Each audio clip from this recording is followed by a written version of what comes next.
these trends come and everyone says, oh my gosh, it's going to be the death of how we have done everything to date. And I had to tell everyone, like, whoa, whoa, whoa, slow your roll. Since I've, been around a little bit, that like there will be an adoption curve and a shift curve, but it all still kind of feels the same. Yes, there will be a shift, and yes, we will work differently, and yes, the experiences will be differently. We'll end up different. But at the end of the day, we have been through this and we know how to adapt to this. And it's about understanding user needs, business needs, and the technology, and continuing to look at the intersection of those three to drive innovation and to drive business value and user value. And it's kind of the same thing, just a slightly different shift in tools. Building great experiences, revolutionize your business. Building great experiences, innovative strategies. Building great experiences, elevate for your customers. Like, comment, and subscribe. Hey folks, this is Drew with another episode of the Building Great Experiences podcast. And I am so excited because today I have Christina Goldschmidt. She's the VP of Product Design at the Warner Music Group. We met like a couple months ago, I think. Mutual friend, Andy Vitale, connected us. And anyway, we had a great dialogue about this kind of transition that legacy companies are going through right now in the crazy era of AI, and how we think, both of us, there's a tremendous opportunity for those companies to kind of be design led through this transition. If you look back in the years of yore, there's been things like this other times. One of the ones that we talked about was like the transition to mobile. So anyways, should make for a really good conversation. But Christina, welcome to the show. Thank you so much for having me, Drew. Happy to be here. Yeah. So I always start with origin stories. I love to kind of hear how folks got into their career, what they're doing. So maybe share a little bit about yourself and what you're doing. Yeah. I can't believe how time flies. I've been sort of at this for over 25 years now, and that number really kind of shocks me sometimes. But I didn't, back then we didn't actually even know that this existed. So my original plan was to be an anthropologist and archaeologist. I was a front-end developer who was going to use data and the internet to do predictive modeling in the social sciences, basically. And I was really excited by the tech and thought that it would revolutionize. And when I got to university, everyone was like, no, we do not use technology in the social sciences. This is a people business. And that was really discouraging for me. But I was like, no, this tech is going to be everything, in the mid-90s. And then just was hired by my university to be a web designer, and went off from there and switched my major and switched universities and got one of the only two digital design degrees that existed in the country at that time. And then my first job out of school was at the Discovery Channel. So I have kind of a legacy of being in media back from almost day one.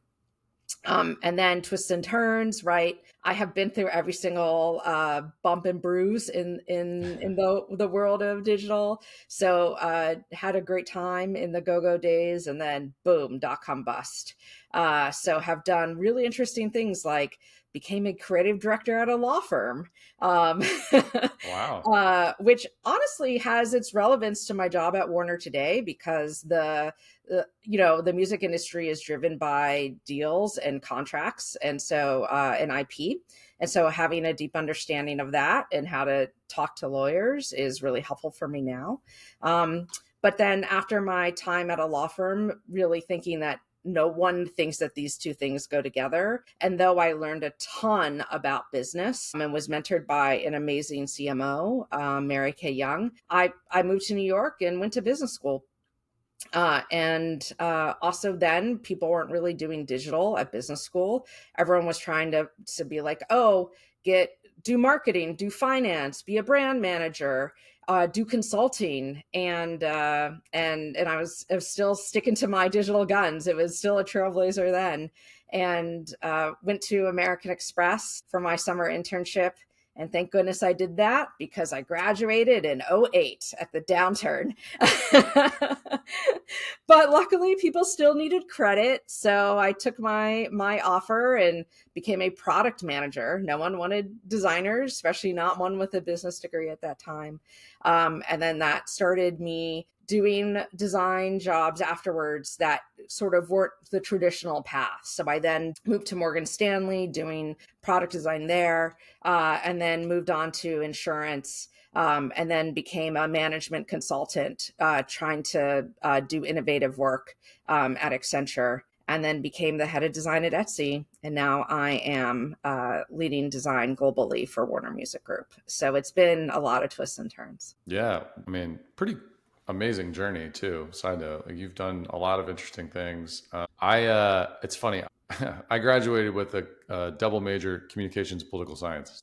Similar, right? Liberal Yeah. arts, Yeah. like, hey, I want to just like help people. And I don't know, like these are things that at the time, I was a little bit more of a rebel in my youth. So I was like into Latin American politics and Che Guevara, listening to Rage Against the Machine. And so anyway, for whatever reason, I thought I'm like, oh, I'm going to make an impact in the world. I And then love Rage Against technology. the Machine. Go ahead.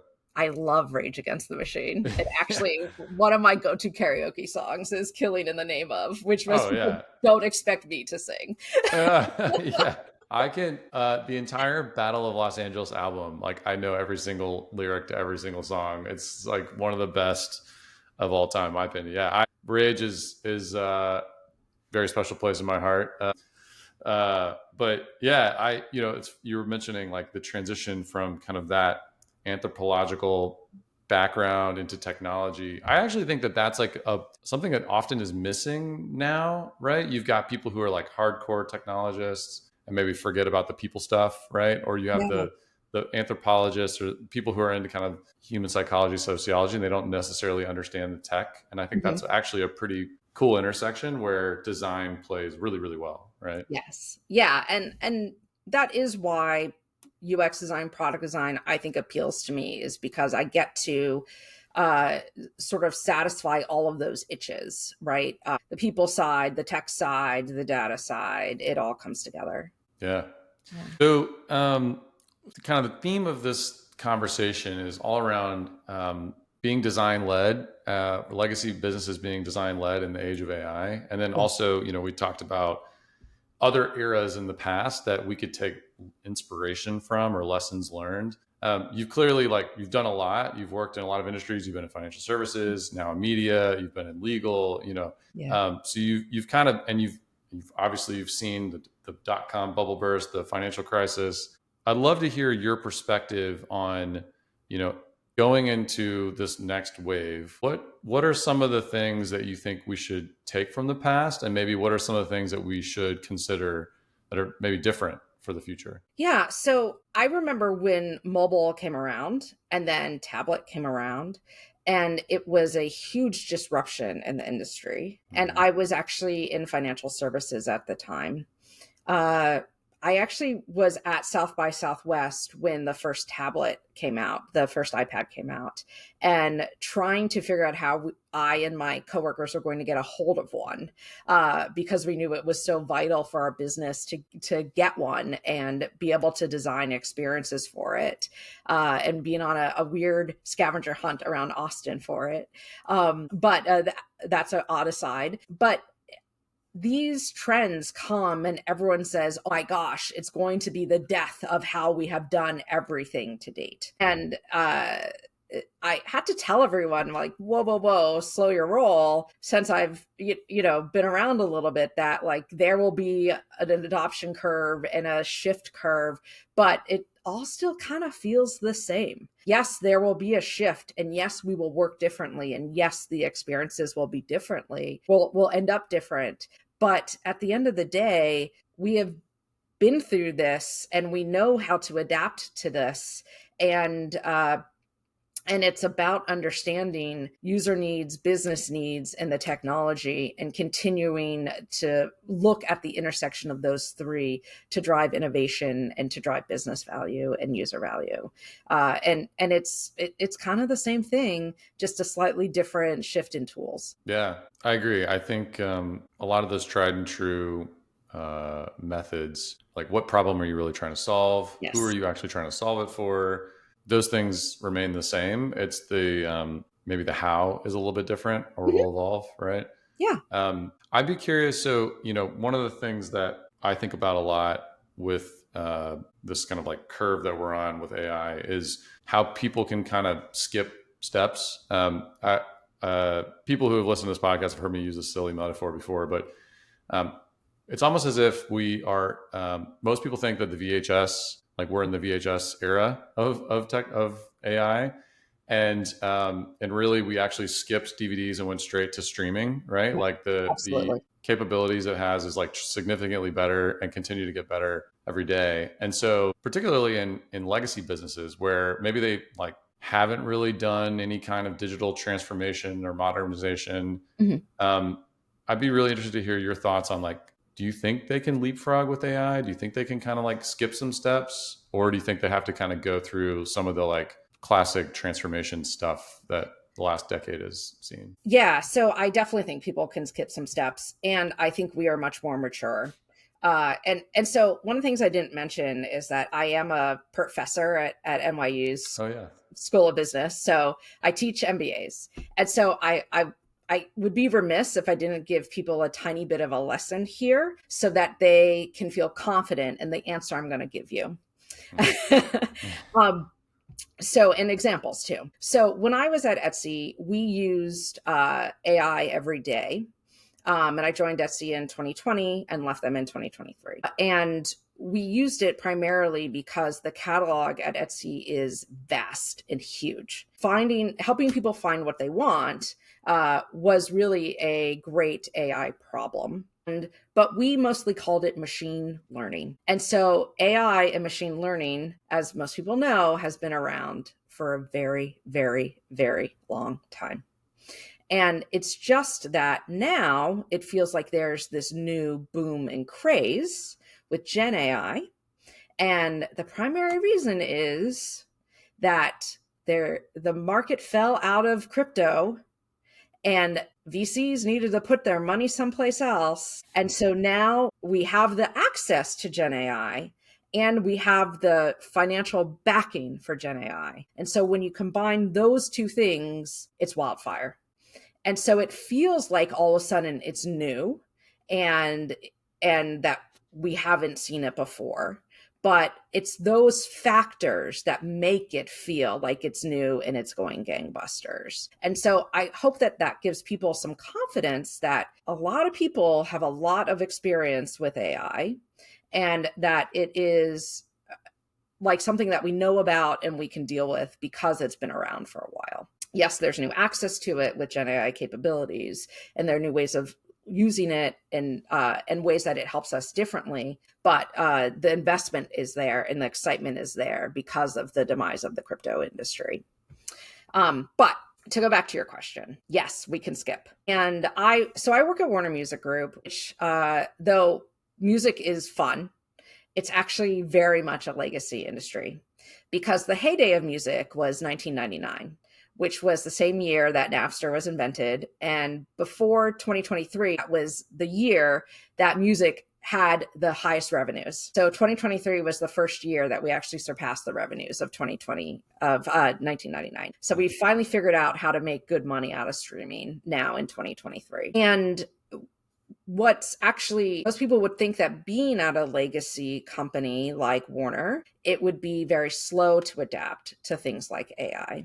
But the reality is that we have an imperative to do a digital transformation.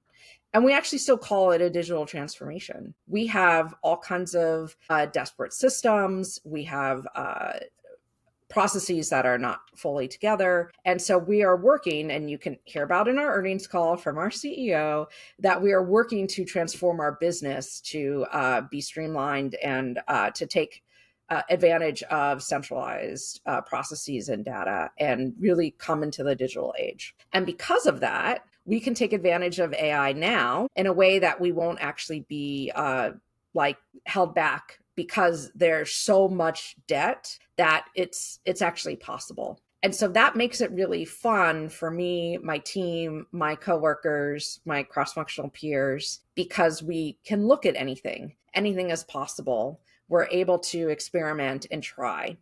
And honestly, there are so many systems that need to be depreciated or at end of life. And there's so much opportunity to do so much good for our business and for our customers that we can basically try and experiment, because the bar is pretty low. And so that gives us this opportunity to do rapid iteration and try things out. Yeah, that's great. And side note, I really appreciate your kind of setting the scene for AI is not a new thing. It's funny. Yeah. It's been like, AI has been around for 50 years, something Yeah. like that. And most people think it's like the last 3, right? Yeah. But we just, it's all branding, right? A lot of it is like how things have been positioned in the market or kind of adopted in the mass market. That said, I do think some of the generative capabilities, like, when GPT came out and it made LLMs accessible to the masses, that's where things started to really get wild. And then the compounding effect from there has been insane. Absolutely. Yeah. I feel like, so it's funny. Yesterday I had a meeting with a company. They're a manufacturing conglomerate, or they have like a kind of bunch of different subsidiaries. And we were talking about AI, and one of the things they were saying, they were like, hey, we're about to invest in like some digital transformation stuff, and like simple things that, for maybe other organizations, other industries, they would have done this 5-10 years ago. But they were like, I think we're going to start doing some Power BI dashboarding and like stuff like that. And I was like, well, hey, actually, I think you might be surprised by what like Claude can do, or GPT can do, or, some of these other like platforms that you can, now you can just feed it data sources and then tell it to visualize whatever you want, and it'll do it. And you can tailor it to an individual person or stakeholder. You can feed it, a bunch of different sources of data, and it can kind of overlay those things easily. And they were like, oh, because, they're about to embark on this like Power BI dashboarding thing. And I'm like, I'd try using AI first. And so I think it's actually kind of interesting, because these legacy companies and legacy industries who maybe have like put off digital transformation for a while, they're like, we don't want to do that. We don't need to do that. And now we're kind of like, all right, we're going to go, do all these things. And you're like, you actually can just jump. You can go straight to the streaming, right? You don't have to do the DVD. So yeah, no, without a doubt. Maybe by the end of this call, I'm going to get you to talk about 8-tracks, cassette tapes, CDs, and streaming. yeah. Go even further back. That's right. Yeah. Right. I'm going to get you to change your medium from video to music. But that's right. That's a good call. Yeah, you like go back to cassette tapes, right? Right. Yeah. But but I completely agree with you. It is very possible. Part of it is also if you're working in an industry that might not have the same kind of regulation, or, I definitely think that there are interesting things coming out of financial services and coming out of healthcare. And don't get me wrong, we deal with financial data because everyone deals with financial data. And that's where we need to be careful and cautious. But in other places, because we're dealing with performance and streaming, or we're dealing with marketing, that gives us opportunity and leeway, because there isn't as strict of a regulation of how you do something and go about something, where the laws have not caught up to what is possible with AI.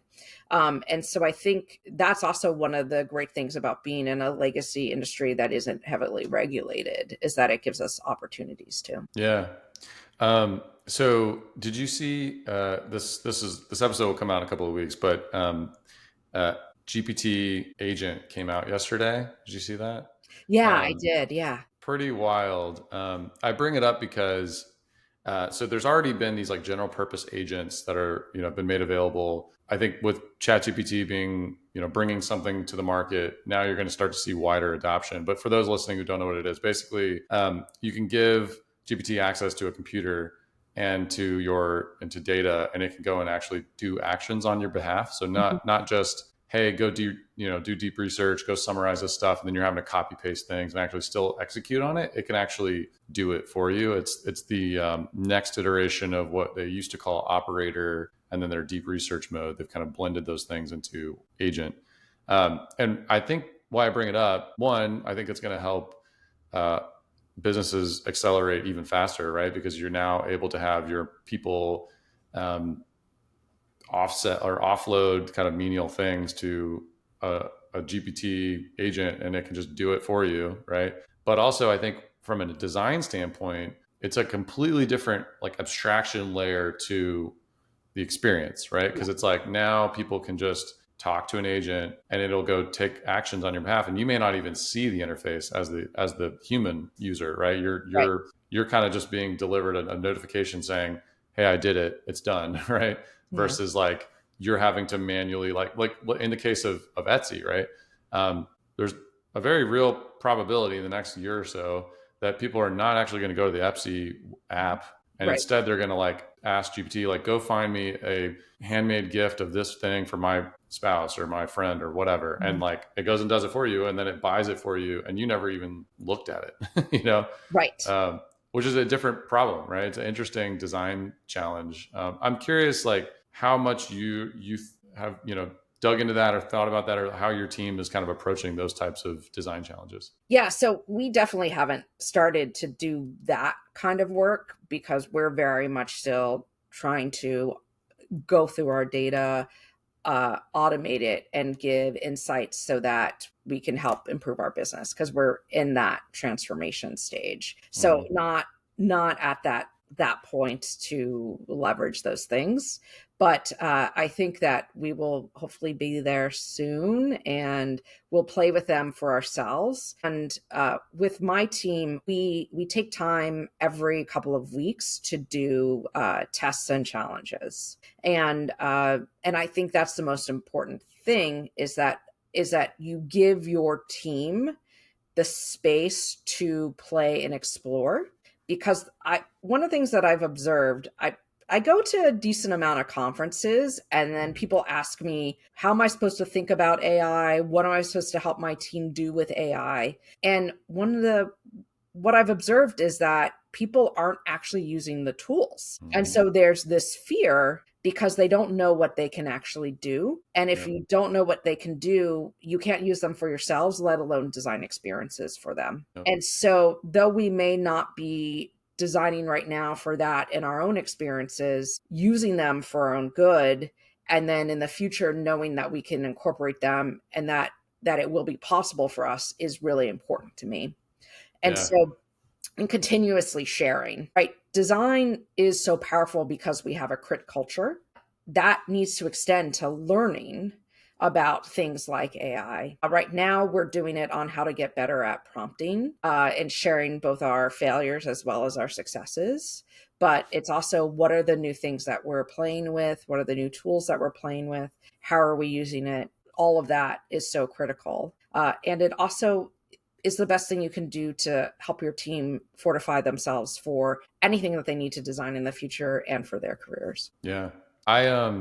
I can't agree more. A lot of people come and they'll ask me, because we do a lot with AI, and they're like, Drew, I don't know, like, where do I get started? Like, what do I do? And I'm like, honestly, just go play with it. Like telling you a bunch of things, like a laundry list of stuff, like you're going to learn better just by tinkering. So similarly, me and my team will do like a weekly session where we basically just come to the table, do show and tell. What tools are you looking at? What things are you trying? What experiments are you doing? We're actually, this upcoming Monday, we're doing like a full workshop, like a hackathon day. And basically, like, we've all come with like, we're going to try to make this thing by the end of the day. And we're going to vibe code it. We're going to like hook it up with agents and, see what we can do. And part of that was born out of I was kind of continually asking the team, like, hey, what would help you continue to accelerate your learning. Like honestly, just having more and more time to play with stuff. Yeah. So Yeah. making that a priority, I think, is a really important piece to your point, especially right now, because it's all still very much like Wild West,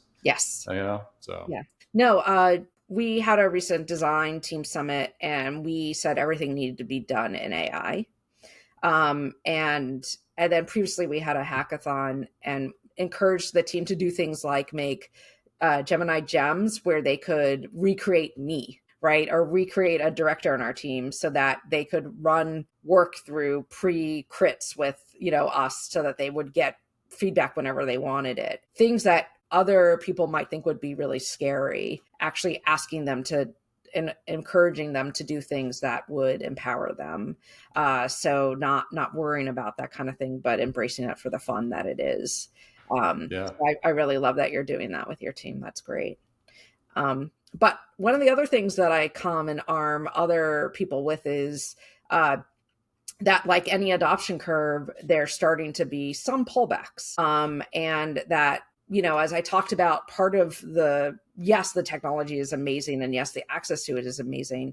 But some of the investments are starting to pull back. So a couple of months ago, Microsoft announced that they're pulling back their investment. Klarna announced that they're de-investing in some of their help desk support through AI. And then just recently, I read a study from an organization, I think it's called Meter, Model Evaluation and Threat Research org, where they did an actual paper study that engineers that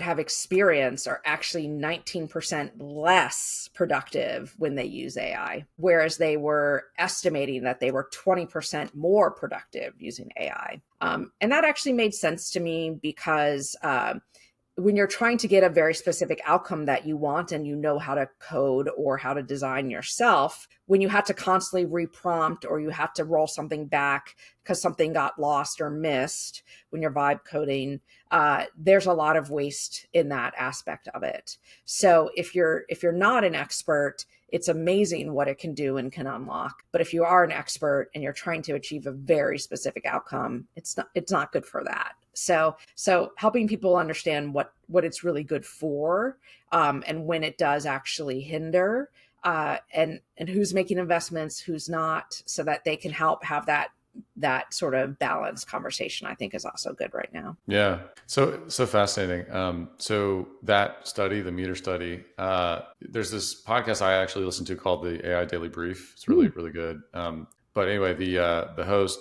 kind of dug into that specific study and kind of like dissected it. And it was really fascinating to hear his perspective. Again, I haven't read the study, so I'm just more like paraphrasing what he shared. But essentially the sentiment that he shared was, to your point, if you're kind of like early in the learning curve of like how to use the tools, it does sort of like temporarily kind of slow you down. And that was one of the things they were looking at. I think it was like 20 developers that they studied, and they had a range of people who had only used it like 5 to 10 hours, and there was like 10 to 50 or 30 hours, something like that. And then there were people who had never used it, and then kind of distribute it evenly across that curve. But the two things he said that I took away was, one, like it does take time to like adapt your workflow. And then once you've kind of learned the new workflow, then you're like start to accelerate. So there's kind of this like dip and then like curve, thing. And a lot of it comes back to what we were just saying, is this like giving people space to play with it. So you can kind of learn the new paradigm of like, how do I build with the tools in a way that enables me to move faster? But in the short term, you're going to feel this like, oh, I could have just written this myself faster, right? Or like I could have built this myself faster. Yes. Particularly to your point, if you're an expert, if you're brand new, never done anything, like it's going to get you from blank screen to something faster. Yeah. But yeah, anyway, it was fascinating to hear the kind of like the exploration of that study in particular. So you shared the critiquing with gems, which I think is a wonderful idea. I'm actually going to go do that. I'm like, all right, I'm going to make a gem for Drew, and share with the team. We actually did something similar with, we did a research strategy engagement with a client, Mhm. And we built an agent and we gave it the research data Yes. afterwards. And Yeah. now the stakeholders can, instead of having to like sift through all the like insights, they can just ask a question and Yeah. it'll like tell them, whatever, here's what Yeah. the survey, responses were, ask a specific question, like give me a pull quote about this, or here's what the, sentiment was in these interviews. I'd be curious, what are other things like that you're seeing in the industry that people are doing well? Like, what are other kind of like examples, people that you maybe take inspiration from? I'd love to hear. Yeah. So we're coming out of the agency world. I think it was Fantasy who did this about a year, maybe 6 months ago. We're trying to do synthetic personas. Yeah. So taking all of that data so that we can interact with a persona and ask them questions before we actually go do our unmoderated research or moderated research, so that we have a live persona to inquire with. So I think that's pretty cool. And we were heavily inspired by also probably maybe about 6 months ago to do vibe coding by the CBS team. So one of the things that I've seen also in legacy companies is the people that have the least amount of resources are the ones who are really willing to adapt. And so how they were empowering designers to go full all in on vibe coding as a storytelling device, but also to help really truncate the discovery and ideation cycles was really inspiring to me. And they continue to just do that because of the Luke. Luke Stevenson is the SVP over there, and he, I think, is over both design and product. And so they can combine all their resources because they have a little bit less, and so they can do the whole life cycle and do it quicker, so they can get things into engineering's hands and make sure that they're really shortening the conversation cycle, so that when they go to build, they all know what they're talking about. And so that, as a storytelling device and communication tool, I think is they're doing that really, really great to improve collaboration and sort of like efficiency of getting stuff into market. And then I don't know if you saw that Fast Company article that was written about Shopify and their new CDO, but where they said basically that they're calling all designers and they're killing UX. I was very much intrigued by that idea. I don't 100% agree with everything that they said, but I think the underlying thesis of getting to UX best practices and consistent patterns, AI can help you do that now. So we don't need people who are deeply focused on that. And so I have been thinking about that, and there was a good codification of some of those ideas in that article that helped me to push my thinking even further. One of the things that I did when I built my team was I started to hire visual designers, which still isn't in vogue. But because I work in music, which is sexy, I knew that one of the most important things was to have a music inspired, sexy, differentiated looking experience. And I think now that AI is here to help us solve for the consistent patterns that work, that is going to be a big area where design comes back again and helps us with making sure that things are really enjoyable. And that we're sort of getting to that self-actualization aspect of Maslow's hierarchy of needs. And so I think what people are doing in terms of that, we'll start to see that emerge more as how people hire, build teams, that there'll be a need again for less of the streamlining of everything in mobile looking like the exact same components, but people really trying to differentiate their experience and brand it and try new, beautiful, interactive things in order to differentiate, because AI is so prominent. Yeah. Like, it's so funny. I literally had a conversation about this yesterday. I was saying, like, as everything gets faster and easier, right? The things that are going to matter, is it different? Is it unique? Is it memorable? Is it enjoyable to Yeah. what you just said? And the brands that figure that out, that maintain or build or cultivate trust with their customers, that are also, stand out, are going to be the ones that win because, to your point, like everything already feels the same, right? Everybody's using Tailwind components. Everyone's using, the same kind of tried and true like form factors, and you're like, what's different about this? Why do I care? Like, I don't feel anything when I use this Mm-hmm. product or, this app. And I think that's where, honestly, anyone, regardless if you're a designer or not, like should be thinking about like, how do I make this business stand out? Yeah. Really, like, how are we positioning ourselves? What are our, those those value add kind of magical moments that surprise and delight customers, right? And those things have existed before, and it's kind of these like waves. But I think that's where a lot of people should spend more of their energy, is less Yes. on the like tactical moving UI around and more Yeah. like, how are we going to make people feel things, Yes. Yes. I 100% agree. I think you said that really well. Yeah. Yeah, thanks. Okay, I want to go back. I'm very curious. You said synthetic personas, and I'm like, one of the things I love about this podcast, we get like super deep into like, how tactically, what do we do? How do we make this real? I'd love for you to share like how you all are doing that. Like, is it a talking head kind of a thing, or is it more like chat interface? Like, what's your modality for So the? I'll be honest, I just had a conversation of we're kicking this off yesterday. Okay, all right, fair. So we're just starting to explore it, and we decided that we're going to work on this and we're going to explore it. So I'll have to share later how we're doing it Yeah. because we're just starting it. Yeah. Yep. Yeah. So we've played with like we're GPT Mhm. user folks, and so we make a lot of custom GPTs for ourselves. And Nice. like Yeah. one of the ways that we've made personas is like make a custom GPT that's kind of like trained on a certain set of data, and Yeah. then you give it like system prompts that sort of like tell it like, you are this person and you do these things and you care about this stuff.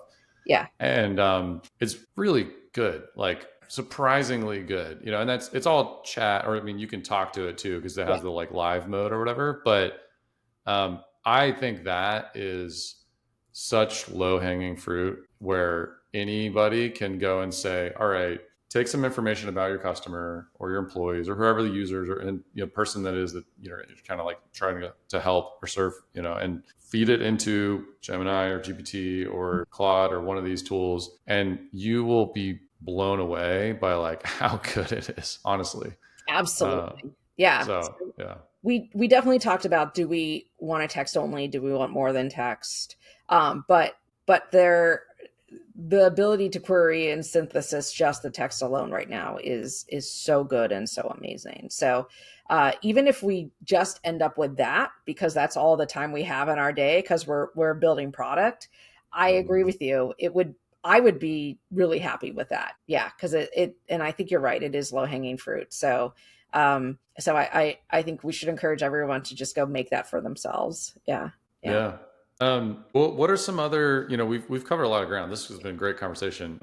What are some other like things you think people should take away, or like tips and tricks, strategies that they can put into practice? Because, I think a lot of the feedback I've gotten is people are overwhelmed by everything going on. They don't know where to start. They don't know what to do. We've already shared like, hey, make space for your team to actually like play with this stuff. But like, what Mhm. other tips do you have? Yeah. So I'm going to come at this from a stakeholder management perspective, because I don't Cool. know that a lot of people talk about that, where you could probably go other places to get much more tactical feedback. And I think that's one of the things that my brain thinks about. And it's, how do I actually get projects greenlit? And in a legacy company, that is sometimes the hardest thing. They may not have the kind of sandbox that I have at Warner. And so one of your biggest partners, which is not traditionally where designers are normally go for help in these kinds of situations, is actually probably risk or cyber. And so one of the things that we're doing is scrutinizing products at their end of life where they now pose a risk to our company because maybe they were built on code bases that are no longer supported, or, and so therefore they must be migrated, or there is some other kind of vulnerability because they are so old. So normally we think about, I'm going to rebuild this thing in order to get new functionality in there. But when you're at a legacy company, you have lots of things that actually pose risk to your company because they're just sitting around, and you can't maintain them. And so the transitioning those kinds of products take a ton of effort, and to shut them down takes a ton of effort, to migrate them even more. And so oftentimes the ability to migrate is going to take this much time. You can do a design sprint using any kind of Gen AI vibe coding tool to help push the experience forward. For us, we do them in 2-3 days.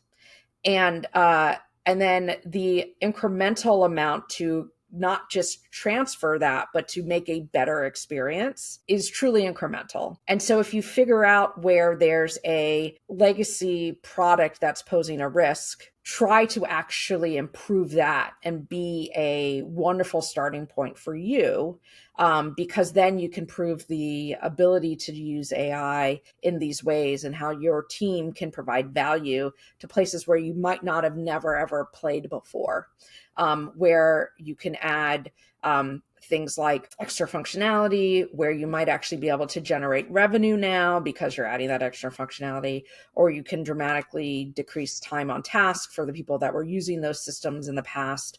Look for all those kinds of metrics. But I think that's a really fruitful place to start to get permission to do this kind of work that people might not think of. That's a really great idea. I love that.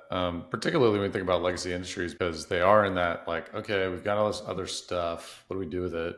And being able to say, hey, we're going to spend a couple of days to kind of showcase what it could be, and we're going to make the experience a little bit better. We're going to make it easier, and then being able to your point, articulate what's the impact, right? It's going to save money on, because less time spent, or is it going to make more revenue, whatever. That's a really good idea. I love that.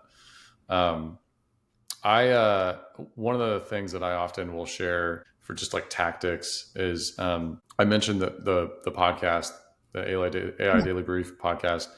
Highly recommend that. I know it's a simple thing, but given that you're in the music business, they do a really good job of just keeping you up to date on the things that matter. It can sometimes feel a little overwhelming with all the newsletters and all the LinkedIn posts and all the stuff. And they kind of pull it all down to just here's a 15-minute, just listen while you're working out or whatever on your commute. It's been helpful for me personally, just to kind of stay in the know. And, what's interesting is that you hear a lot of different use cases, right? So how is this company using AI, or how is this industry applying it? And it starts to kind of trigger these ideas because you're oh, that's pretty cool. What if we did that over here, right? So anyway, it's a really great one. I'll put the link in the show notes for anyone who's interested. Highly recommend their show. Any final thoughts before we wrap up? Yeah, no, I think that's a really good suggestion of how can you get great inspiration fast. So, and podcasts seem to be the thing right now, right? How can we multitask? Yeah, right. Yeah. So thank you for sharing that. Yeah, for sure. Well, we have covered so much ground, and I'm so grateful for your time.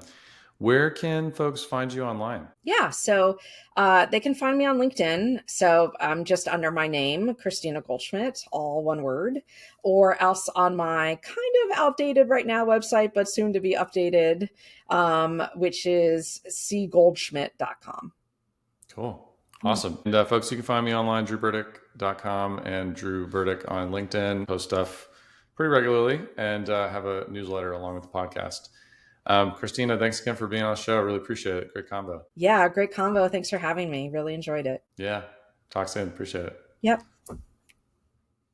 Like, comment, and subscribe.